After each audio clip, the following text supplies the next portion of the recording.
It's the answer. Themba Gorimbo, who picked up a big win, a UD win at UFC Vegas 73 over Takashi Sato. Themba, how are you? I'm good, man. I'm good, Ryan. How are you doing, brother? You good? I'm doing fantastic, man. And I'm excited to have you on here. There's a lot I want to discuss with you here today. But first, I want to start with just how pleased you are with your performance. You got three 30 to 27s by the judges. You have to be pretty, I would say, enthusiastic just about beating a tough guy the way that you did. Yeah, man. I'm very happy with my victory, and I'm very excited for what the future holds. But like I said, and I'll keep on saying this. My coach, Coach Cesar Canero, said to me, when you have the victory in the speech during the training camp, says when you have that victory, you must enjoy it. And no matter how the victory is, even if it was a dirty victory or a good victory, you must enjoy it because you never know when it can be taken away from you. So I'm enjoying this moment. Obviously, not being complacent. Tomorrow, I'm back in the gym, and also having to beat Takashi the way I did with the circumstances that I was under. It's like a miracle in a way, and a testament that God does His work. I literally was very sick in that fight, and I'm still sick right now, as you can tell. Um, I still have flu. So I caught flu. I think I actually kind of like caught the flu on Thursday night, but I thought it was the cigarettes in the hotel because it was a little bit stuffy on my nose. But then on the fight night, on the day of the fight, 3 a.m., I woke up with a terrible headache and blocked nose, and I had to order medicine at 3 a.m. in the morning. I was so worried that the fight would get cancelled or I will lose. You never know what your body can do. And to just get the win, it's a blessing, man. I'm grateful. Yeah, I can't imagine how difficult was that to actually get through 15 hard minutes in the octagon when you have the flu. I have to imagine your cardio must have been affected tremendously. It's actually my cardio was not affected in the first round. After the first round, it was not affected. But when I dropped him in the second round, when I tried to go for the finish, that's when it was affected because after I went for that broke, um, like my heart rate went so high. So I was like, oh my God, what did I just do? Now I have to go like to another 1.5 rounds with this guy, and I'm so tired. Then I thought to myself, okay, cool, I have to play good with my energy. So I kind of like played good with my energy, and there were positions that if I was healthy and fine, I think I would have finished him. But like especially when I took his back, but I just kind of like relaxed a little bit and I kind of held him and stayed busy. Um, Sorry, can you see me? Yes, sir. Okay. So I kind of like relaxed and stayed busy, and that was like the only path to victory for me, like to just kind of like grind out the victory. And the victory was what thing was important for me. Everything else that came after it, it's a blessing. How do you feel that you executed the game plan, if there was one, going up against Sato? Did you guys have something specific that they wanted you kind of stick to throughout the duration of the fight? Yes, yes, we had a game plan, but he fought very differently on this fight, if we have to be honest. Like everyone who has seen Takashi, he kind of like has those feints and in and out. He doesn't always go forward. For this fight, for some reason, I don't think he respected my hands or he respected my striking. He just kind of like came forward the whole time, and I was like, okay, cool. If someone is chasing me, they're gonna have their night in trouble. So he kind of, I feel like he was disrespecting my stand up, my striking, and he knew that he had a good takedown defense. But like with my takedowns, I'm not a good wrestler like everybody else that is like American wrestling and stuff like that. But my wrestling is kind of like weird that I can still take you down if I want to. So he knew he had good takedown defense. So he was coming forward and he thought my hands were not good enough. I don't have power enough. But for this fight, I was envisioning a knockout. So he was playing kind of like to my strength. And that's what happened in the second round when I dropped him. He was trying to come forward the whole time, disregarding my power. And I just showed him that, hey, I got the power, bro. Yeah, you definitely showed that in the fight. And you were clearly up 2 rounds to nothing going into that third round. So I just wanted to kind of, get your feedback as to what your corner told you, what they wanted you to do. Did they want you to fight safe in the third round, knowing that you were up two? No, is they never say to me fight safe. They say to me If you see his neck, finish it. Trust your chokes. You must finish him. My coaches wanted the finish. My coaches wanted the finish. I wanted the finish, but my coaches really wanted the finish, and they just kept reminding me why I was fighting or what I was fighting for. My family. And so like going into the third round, I was not holding back, but they said to me, "Yeah, you have won 2 rounds," but they never said to me, "Try to play safe or anything." We were not trying to play safe. The whole thing was trying to finish him, and he played to my strength, so I ended up grinding out the victory. And it was a good fight for me. And to be honest with you, Takashi is a well-established fighter. Before I fought him, was a well-established fighter in the UFC. And if you look at his losses in the UFC, he lost to like Bilal Muhammad, Gunnar Nelson, and the other guy, Brian Beto. And those guys are very tough fighters, and you gotta give it to him for doing what he did in his career. I don't know what happens with him in the future whatsoever or the UFC, but he was a tough fight before going into that fight for me personally. He's a quality fighter, and it was just a blessing to share cage with him. And he comes from a great camp, so it was kind of like also good for me to go out there and destroy whatever he hates. Yeah. And I have to imagine getting that first official UFC win. That feeling just must have been amazing. How did you guys celebrate afterwards? Honestly, I didn't celebrate much because I was so sick, man. I was so sick. So even the food was not going in properly. My manager got me a lot of pizza. So I was trying to eat the pizza, but I couldn't eat properly.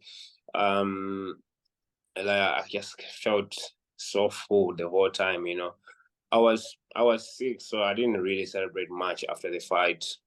You can see even at the press conference, I was still running out of breath, because that's how bad it was. The flu, my chest was still a little bit. So even now, right now, I'm still coughing. I'm not well. So yeah, but celebrating mentally, yes, I did celebrate mentally. Just the relief of knowing that I've done it, and I will continue to do it, and they'll become a champion in 2024. Yeah, I love it, man. And were you ever worried about this fight, like legitimately being canceled? Like, what was that whole process like when you were sick before the fight? Like, if they diagnosed you with the flu, did your opponent have to sign off on actually fighting you? Oh yeah, that was actually something I didn't. So don't tell nobody. No, basically like so when I woke up, I was worried not because no, I was not worried about Takashi. It was all about me. So I was more worried about me, my own health issues, like I was scared to die, firstly. Like and I was like initial I was scared to die. I'm like, if you're flu and you raise your heart rate, you can die, that. And there's a lot of athletes are just dying and collapsing in sports, and most of the time they do the research and they say, oh, they had underlying flu. So for me it was very, very, very hard process, and I wanted to call my manager to tell him that I was sick at 3 a.m. But I thought if I call him, and then what about if I get at 8 a.m. and I'm better? Maybe it's just a night sickness or whatsoever, and I'm better. What will happen? Then these people will be worried, then everyone knows where I am in terms of mentally and health, So I kind of like kept it to myself, ordered my Vicks online, and then put the Vicks in the shower there and kind of breathed a little bit better.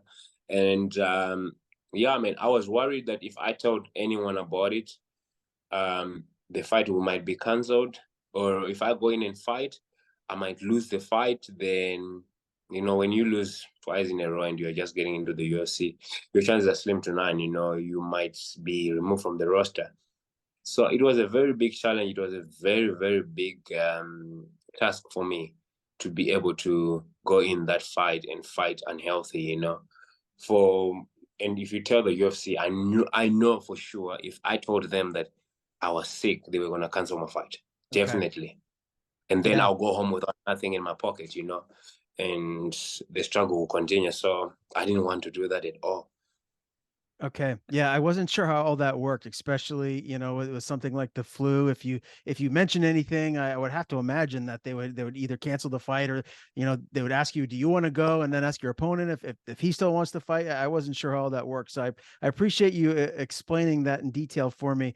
Well, you got through this, Themba, and you got this huge win, man. And now you're someone in the welterweight division that I feel like a lot of people have got to be worried about. What is that cut like for you? How big do you typically get? How much weight do you have to cut to make 170? I'm a small waterweight, right?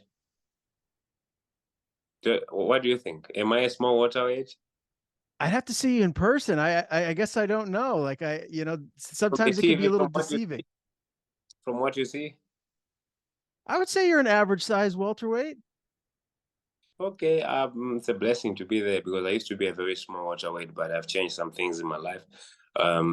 So the cut is not big for me, but yeah, this time I felt that I was cutting some weight. Before I normally kind of cruise to the weight to the scale, but I do it wrong. I used to do it wrong. I never gained any weight after the fight, after the weigh-ins. I would weigh in 170, and then by the time I fight, I'm like 175, and that's not right. For this fight, by the time I fought, I probably was 186, Okay. and that just gives me a little bit extra power when I hit. And I always knew that I hit hard. It was just a matter of putting that weight back together properly, so that when I crack people, it's a lot of fun. So it was not a hard cut. The guy from UFC, Dan, he does an amazing job, tremendous job with the weight cut. So I trusted his process every week, every morning leading up to this fight. For 4 weeks, I would message him and tell him my weight waking up, tell him my weight going to sleep, and he will always guide me through it all. And like for this fight, you know what? I learned that if I humble myself and listen to everybody that has got the right knowledge, I'll succeed, and I'll continue to do so. Because before I kind of like do it myself, do things my way, even my own training, trying to kind of like program my own training, um, based also of where I was here in South Africa. There's there's really like a little bit of a shortage of like quality coaches for MMA that actually live and breathe MMA, and people get offended by it. Like I get some people now messaging me, talking to me about it, being offended that I said at the press conference that there is quality in America in terms of training, and it's not a lie. These guys that are training us in America, they get in the gym at 9 a.m. They're training MMA the whole day, and they go home to see their family. They don't think about anything else except MMA. On the weekend, they're cornering guys from PFL, Bellator, UFC, everywhere. So the experience you can never buy. Here in Africa, there's a show once every month here in South Africa. And if you are lucky, if you have got enough athletes to be competing every show. So like those type of things, you kind of like have to address them properly. And for me, I had to do what I have to do for my own career sake. And I can tell you this now, I'm in a good position mentally. I'm in a good position within my surroundings. And I know that I'm going to become a champion in the UFC. It's just a matter of time. How much do you feel like you've grown since you've got to MMA Masters?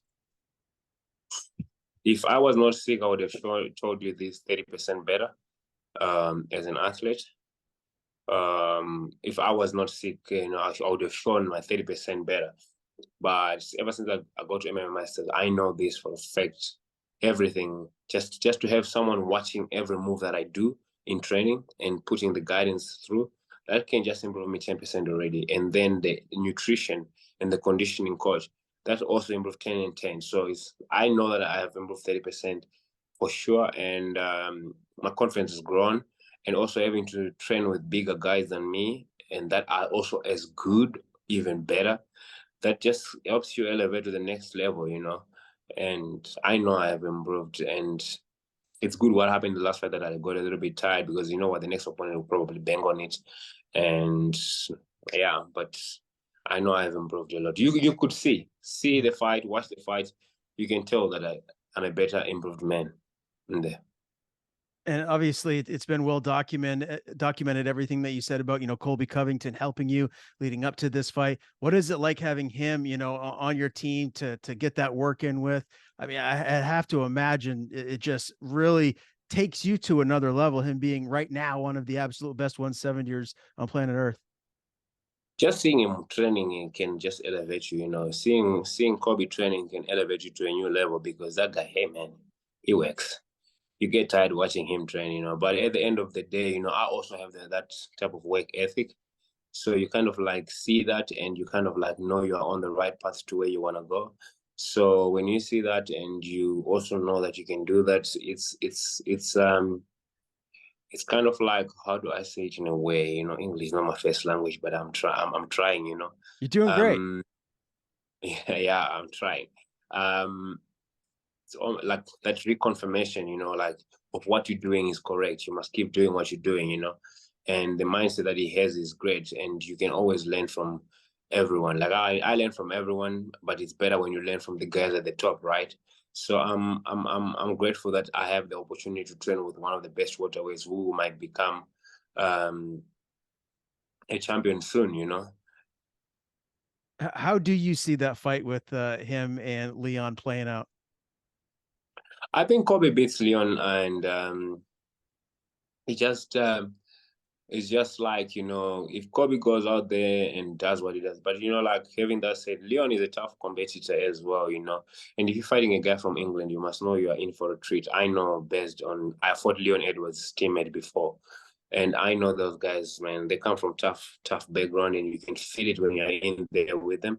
And I'm sure Al Kobe is aware of it and he will do his research and he will do his work and he'll get his rent raised. Wanted to ask you too about, your UFC debut. That was to AJ Fletcher. I'm assuming, you're talking about, being a smaller welterweight. And now for this most recent fight, you were, north of like 185 pounds. Do you feel like that was an issue? Like maybe you just weren't big enough in that first fight against AJ Fletcher? Is there something else that you can point to, what happened in that fight that you lost there? Or with the AJ Fletcher fight, you know, like a lot of people don't want to say these things because then you sound like a weak person. But you know, you can only grow or you can only get stronger and better from learning from your weaknesses. In that fight, personally, like the moment got to me, and I'm gonna be honest about it. The moment got to me to be in the UFC. I kind of like spread my energy all over during fight week. My emotions were not intact. I was like everywhere, you know. Um, Instead of focusing on the job at hand, knowing that, you know what, I'm in the UFC, but you know, I've not made it. So I know that in that fight of AJ Fletcher, I I I I did myself no justice by spreading my energy all over. And and yeah, there's certain things I did wrong and associating myself with certain energies and individuals that I shouldn't have. Yeah, that just led to me failing. But at the end of the day, it was me in the cage. So it's me to blame, right? So in the cage as well, I kind of like people pleased as I was fighting. You know, there were certain positions that I could get out myself. But you know, I had to try and like do it the way that I was told. But sometimes some things you have to do is what's natural to you. And I didn't do the natural moves in the fight. And he caught me with the elbow right here, but he didn't rock me much, but as I was going down there to shoot, and he got the guillotine, and he finished me. So it was good. But even him after the fight, he came to me. He says to me, "You have a very bright future. Please keep your head up." And it's good. It's good what happened. It was a blessing to lose that fight because if I didn't lose that fight, probably I would not have made the right changes I made right now. They might sound like they are wrong to some people, but at the end of the day, I know now that these are the right moves that I made, that I can get the best knowledge I can to become what I want to be. Because you know what? That's the only way you can get to the top if you humble yourself and or get humbled by life. Life can humble you so that you can seek the right knowledge, you know. So I'm grateful.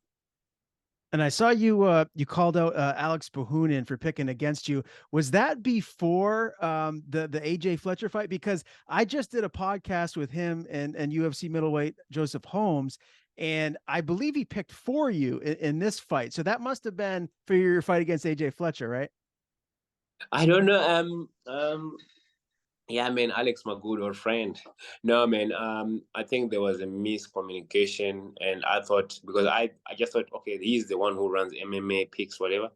So there were like picks that were done, and someone was picking AJ Fletcher, and when you have lost, you're emotional, and you just remember the next person that you met, and it was him. Then I thought to myself, it is show, and probably it's him who shows the other guy. And because we had a nice conversation between me and him, and he was kind of like inspired by my story. So I was like, you come to me and you talk to me like that, and then you end up doing this. But at the end of the day, we squashed it like men should. Between me and him, we ended up having an interview the following day after the fight.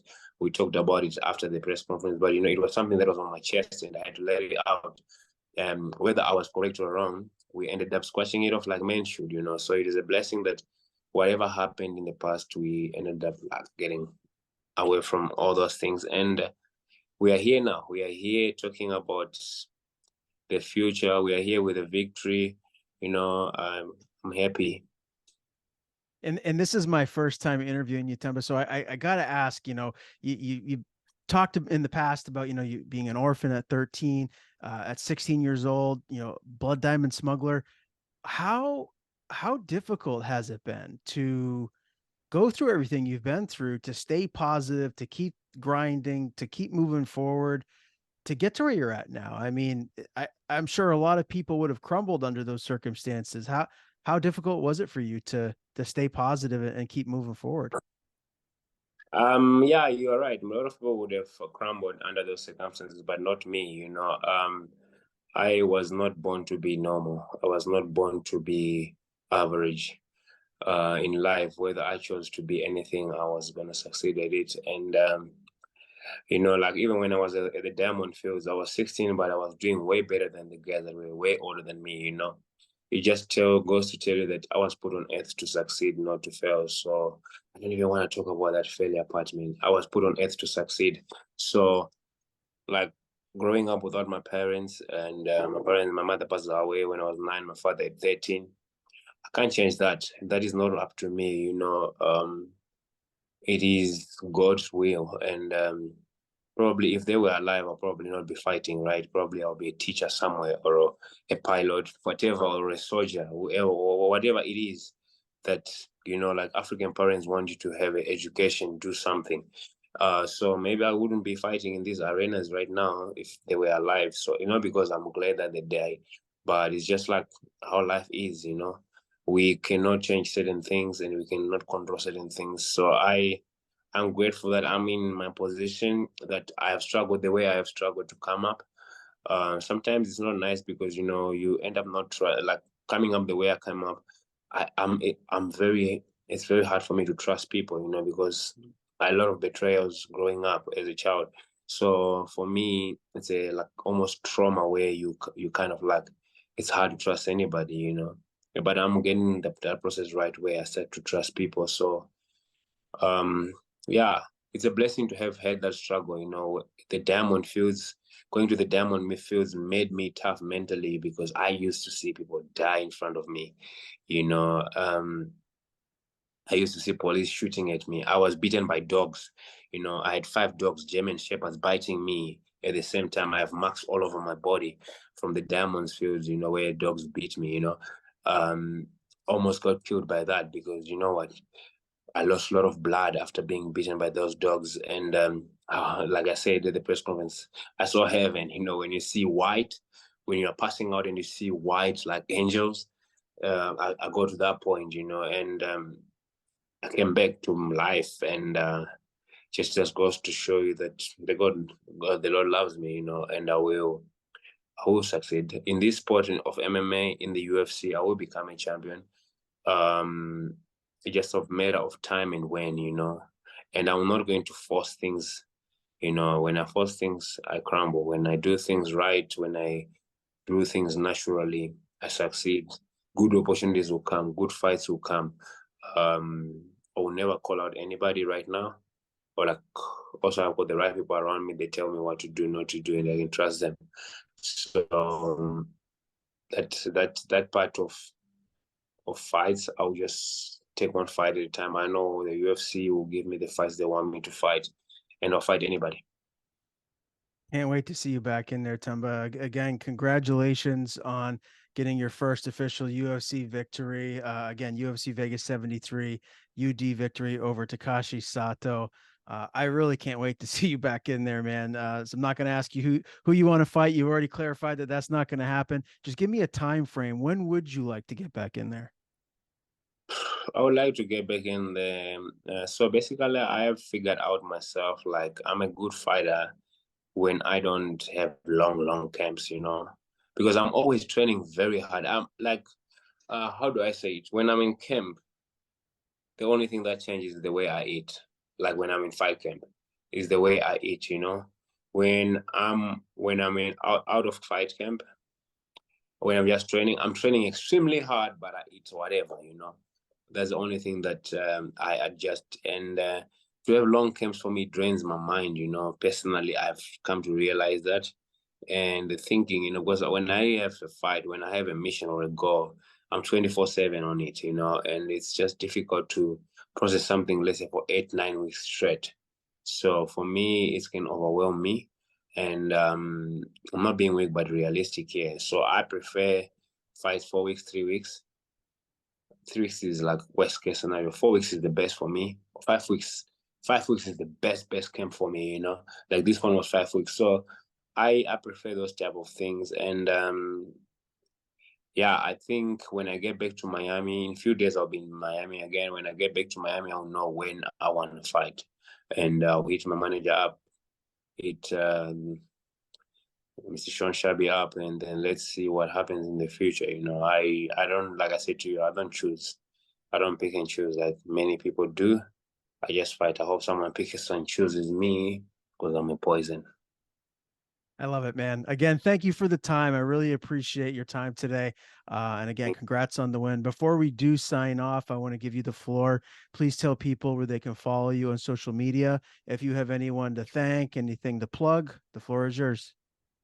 Oh yeah, man. I would like to thank my team back in Miami, MMA Masters, my coach Cesar Canero, Daniel Valverde, and my team here, and my sponsors, Cyber Fox, my management, Iridium. You're the best. Thank you, guys, and the UFC for giving me a platform and opportunity to change my life and others. Other than that, peace, my brother.